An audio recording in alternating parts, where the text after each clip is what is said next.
Welcome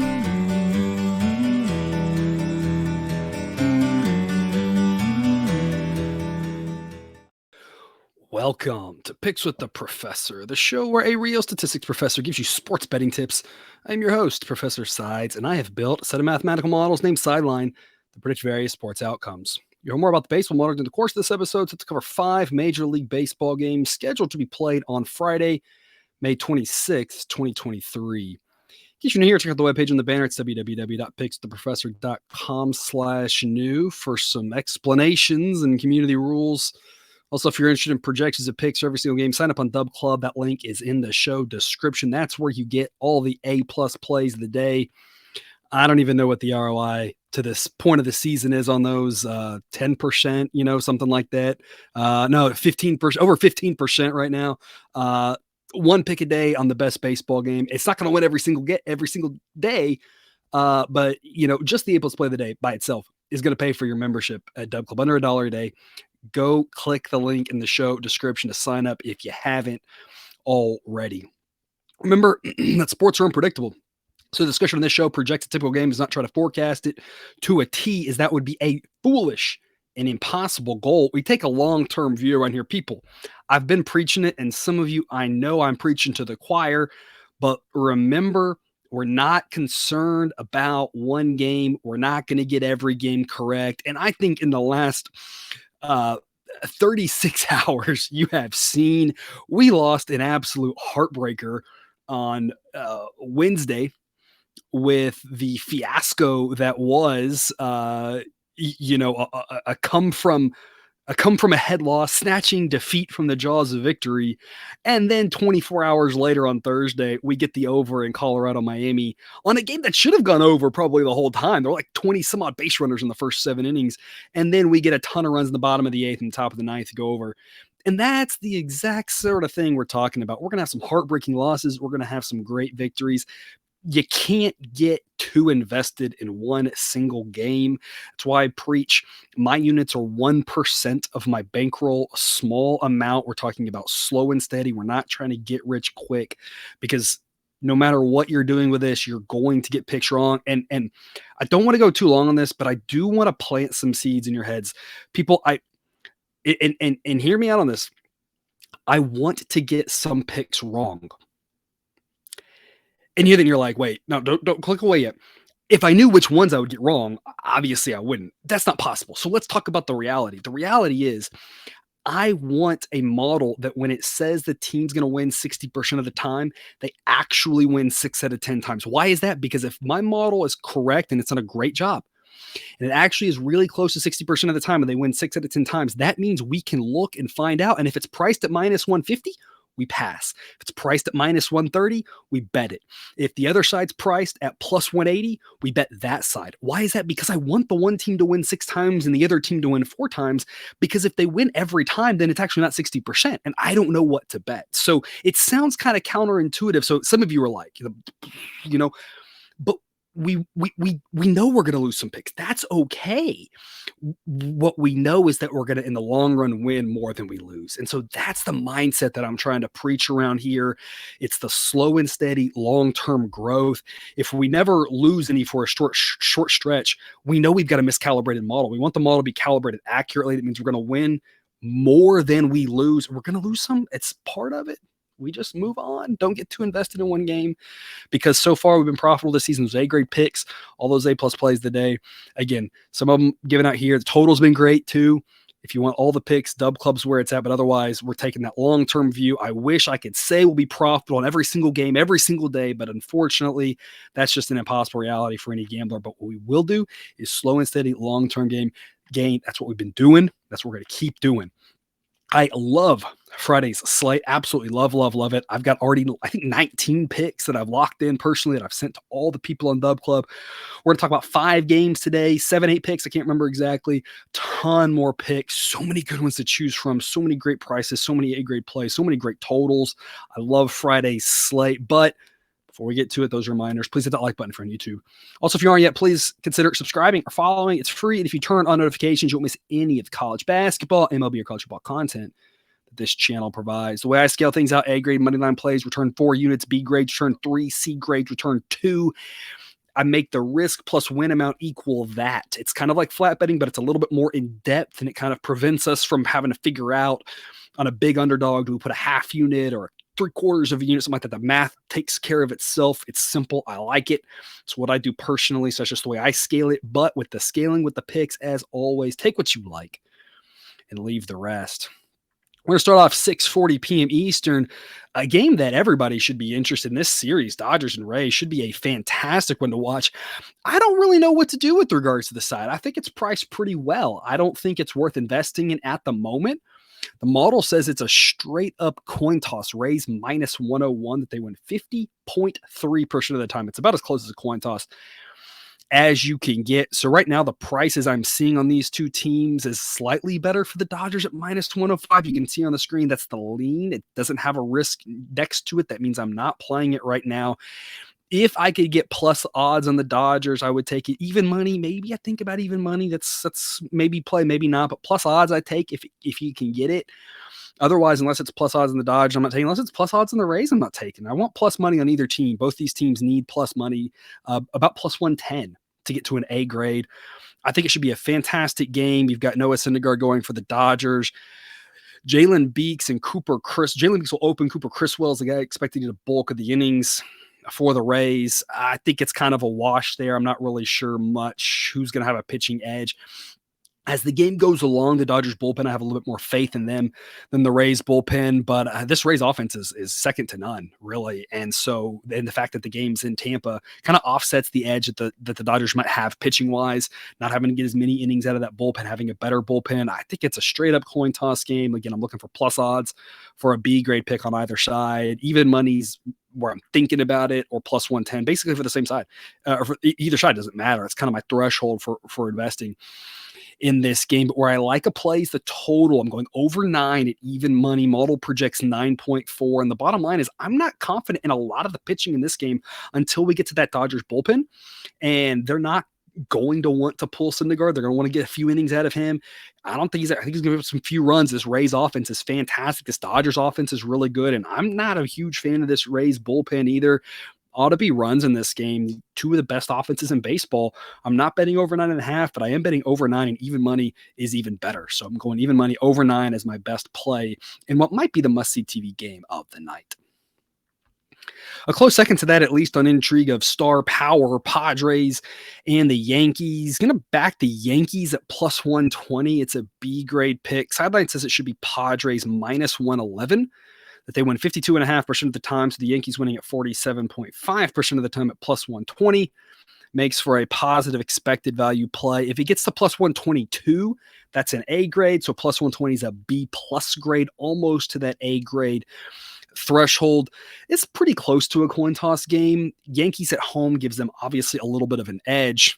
They're starting Randy Vasquez, who's about as blah as I can think of with regards to how he projects going forward. Don't have a ton of data on him.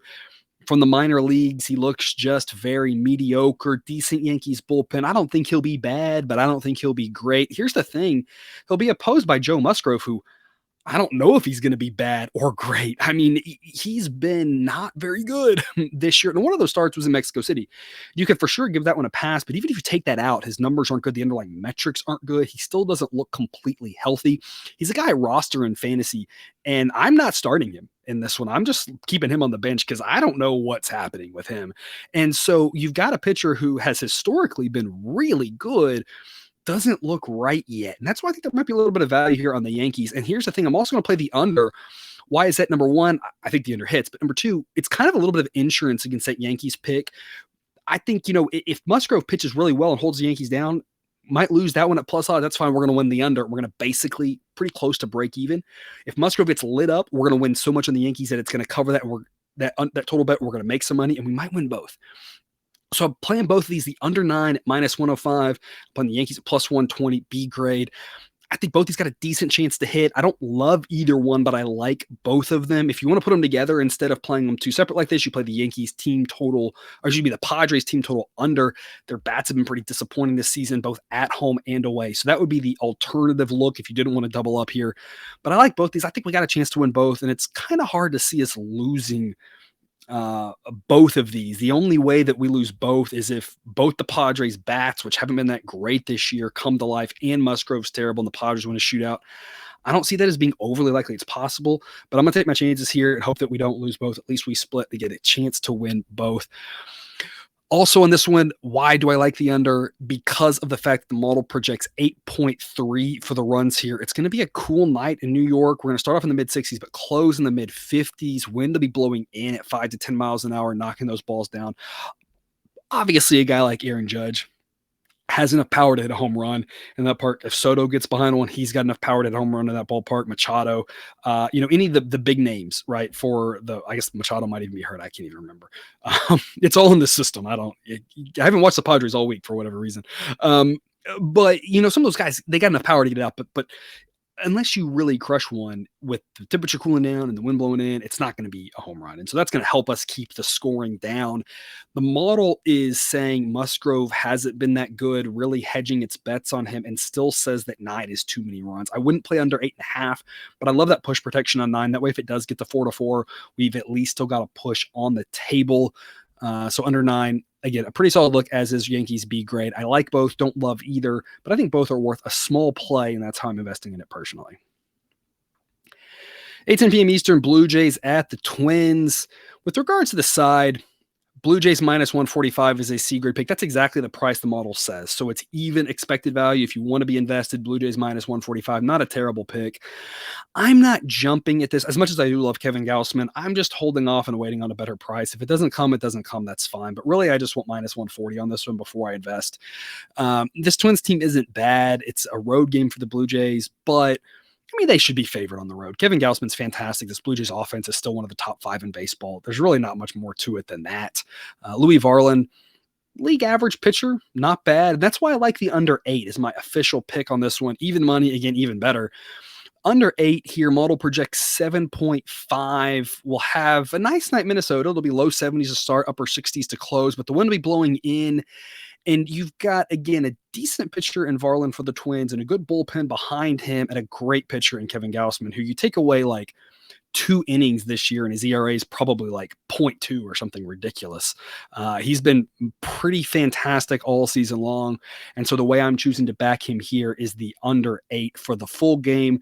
I tend to just have better results doing that. If you like team totals, I would go Twins team total. You're gonna have to pay a price for it, of course, and or it's gonna be a low number, one of the two.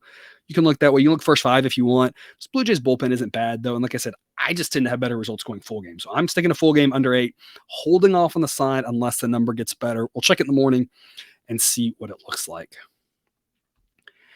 9:40 p.m. Eastern, Astros at the A's. Look, I feel like I've said this before, but I wanted to talk about this game again after yesterday's show and just remind people that we are on the fade Oakland trade until something changes. What's going to change? I don't think they're going to get better players. I'm not sure if the city thing is going to resolve itself anytime soon. I don't think it will. What's going to change? The sportsbooks are going to adjust in the price. They haven't yet. They're still treating this team like it's going to still win 60 games or 55 games. And I'm not sure they're going to get anywhere near that. So we're still in the fade Oakland trade, kind of until further notice.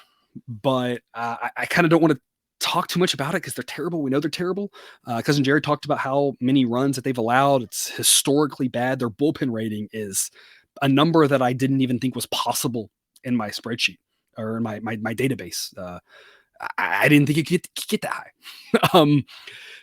James Kaprielian starting, and he's one of the worst starting pitchers in baseball. 8.68 ERA. They've already moved him to the bullpen, but then they've had to move him back because they've had other terrible starting pitchers and injuries and who knows what. Underlying metrics suggest his ERA should be in the low 6s. The Astros go score a lot of runs. They should, at least. It's a big ballpark, so you never really know, but they should score a lot of runs. Hunter Brown's a good pitcher for the Astros. Astros bullpen's good. Astros are a good team. I mean, it's a big number, but I just wanted to come back to this and remind everybody we've been fading Oakland pretty hard this last week. I think we've won every pick, and we're going to lose one of them. I don't know when. I hope it's not Thursday. I hope it's kind of like I said at the start of the show. I want to lose some picks. If I'm not losing any picks, then something really is wrong with my model. Like that would be cool, but it's not possible, right? I'd be defying the laws of mathematics.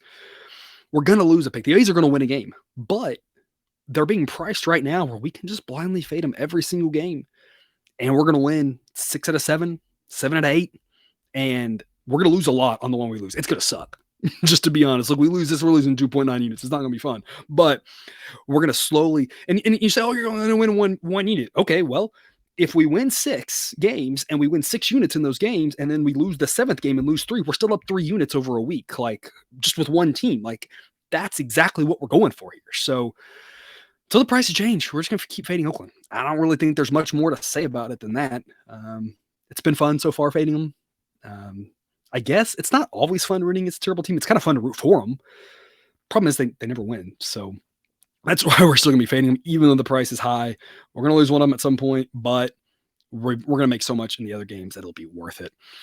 Weather-wise on this one, we are looking at mid-50s, wind blowing out. A little stronger than usual at that park. Projected total, this one's 8.5. Actual total, 8.5. So I think it's priced pretty well, but the model says it should be Astros minus 315, so minus 260. Just takes into the A grade territory, 260s, maybe lower 270s is kind of the threshold for an A grade on this one. If you're looking, shopping around, there's a lot of prices in the mid minus 200s that would be A grade on this. And again, I think we're just keeping the A's until the sports books really react and really start making the odds different. And then I think we're just going to pass. We're not going to back the A's, but we're not going to fade them once the price gets too outrageous. Just isn't there yet. So we're going to keep continuing to profit fading the A's. Hopefully for a little while. Hopefully they just never figure it out. And we just keep doing it all season long. Wrapping us up here, 10:10 p.m. Eastern. Pirates at the Mariners. 2 of the surprise teams in baseball, in my opinion. The Mariners, kind of how disappointing they've been at times. The Pirates, how good they've been at times. Facing off here, a matchup that doesn't happen often up until now with the new scheduling change. I feel like these are 2 teams that I feel like I never remember playing each other. Mitch Keller and George Kirby, 2 pretty good pitchers. The models views pretty evenly here. Both these guys have ERAs in the mid 2s. Underlying metrics for both say they should be in the upper 2s. I mean, these 2 guys are good and they're the real deal. I like both of them. The difference is the Pirates still offensively a little challenged, below average because of their injuries that they've had. Unfortunately for them, Mariners bullpen, as good as the Pirates bullpen has been, as much of an improvement as it's been, the Mariners bullpen's still better. Mariners still the better team at home, minus 140. Gets an A grade for me. Sideline says it should be Mariners minus 155. They win about 61% of the time. And this minus 140 is the threshold for an A grade. So I locked this in, gave this to our dub clubbers earlier in the day. By the time I'm recording this now, the best price I'm seeing is minus 150. So again, remember, we're being on Dub Club. My mission is to save people dimes left and right. This saves you a dime here because you're playing at minus 140, which is an A. Current price I'm seeing right now, minus 150. That's a B grade. I'd still play it up to minus 155, maybe even up to minus 160. Beyond that, though, I think I just pass. But what I want to talk about, I told them in the Dub Club, I said, this morning, the total was 6.5, and I said, I like the under. I'd play under 6.5, but I'm not doing it yet. I'm going to hold off and see if we can get a 7. Lo and behold, what do you have later in the day? Under 7. That number is fresh. So if you're watching this sooner in the day than later, you're still able to look at the 7. I hope it stays out there for you. Under 7 is a great play for this one. Model projects 5.9. I have 2 plays I absolutely love in this game. So if you were with us on Dub Club, you already locked in the Mariners, and now you get to add under 7. You got 2 great plays to wrap up your Friday night. If you're not, and maybe you missed the boat on the Mariners, or maybe you're saying, I'm going to sprinkle a little, but I'm not going to go too heavy because I missed the good price, that under 7 is still a great investment. You've got one of the more pitcher-friendly ballparks in America, mid-60s. So it should be an open roof. That park plays really big in these conditions. And like I said, you got 2 real deal starting pitchers. Mariners bullpen's great. Pirates bullpen pretty solid. Pirates offense well below average. Mariners offense average at best. This is going to be a low scoring game.